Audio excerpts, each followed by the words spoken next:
take a brief look at some kind of key information that we all, everybody, should be aware of about our brain. So the primary purpose of the brain is survival, to keep us safe.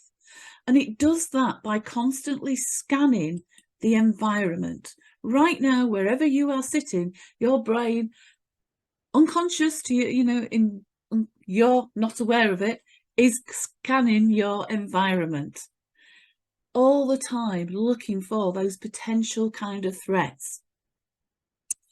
And part of that then, that information is then processed, and the brain is then predicting the potential outcome of your current situation, which helps to create the certainty then that the brain actually craves.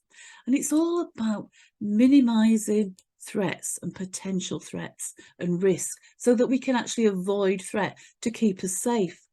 And the last kind of key function that we should all be aware of is the brain is programmed to conserve energy. The brain wants us to be always prepared should we need to fight or flight. Therefore, it will not waste energy unless the brain believes that the reward is sufficient.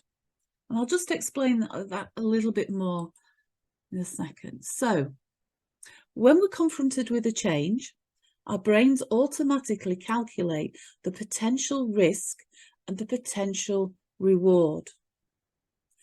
If the perceived reward is less than the perceived risk to that individual, then no action will be taken.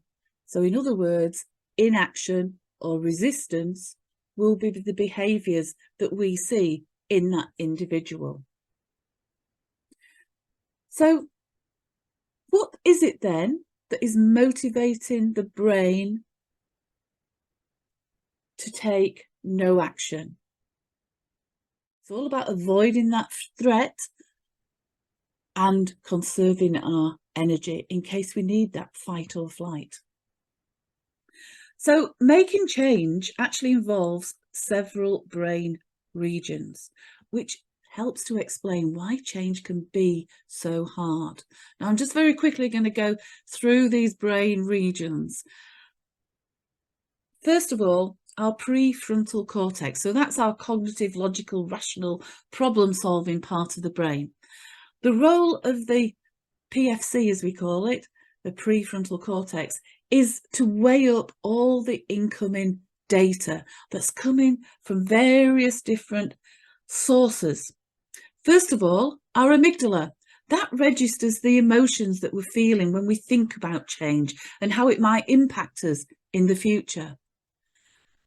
Another part of the brain, called the basal ganglia, brings up all the memories associated with the way we've always done things, our habits and our routines. So that information is being brought up, the way we've always done things, the safe ways, the certain ways. A part of the brain called the anterior cingulate cortex, ACC, detects any conflict concerning the change and supports our focused attention, which then helps us to make the change, because we need that focused attention to help us develop the new behaviours, the new habits for the change to be effective, to be long lasting. Part of the brain called the dorsal lateral PFC, prefrontal cortex, is active because that is where all our short-term, the data that's in our short-term memory is being held. The hippocampus also plays a role. The hippocampus is an important part of the brain in relation to learning. So the hippocampus helps us to commit the new memories, the new behaviours, the new ways of doing things.